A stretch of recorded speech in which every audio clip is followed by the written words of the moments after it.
तो गाइस देखो मेरे पास में एक होम थिएटर का स्पीकर जिसका नाम है सबवूफर, जिसको हम लोग सबवूफर के नाम में पहचानते हैं गाइस। तो आज हम क्या करेंगे, तो गाइस आज सबवूफर को लेके कुछ खतरनाक एक्सपेरिमेंट करेंगे। तो गाइस सबवूफर को आज 230 वोल्ट से कनेक्ट करेंगे, उसके बाद देखेंगे सबवूफर का हालत क्या होता है, इसके फाट जाता है ना क्या होता है। तो लेट्स गो।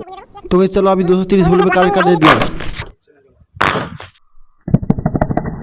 तो गाइस देखो सबवूफर बहुत ज़्यादा हिट हो गया। तो गाइस देखो सबवूफर का हालत कैसा किया, 230 वोल्ट यहाँ पे मतलब चीड़ दे एकदम, मतलब फाड़ दे। गाइस देखो इनका मतलब चादर से क्या हालत बनी है। 230 वोल्ट का कितना पावर है भाई, ये बहुत स्ट्रांग है। बाद में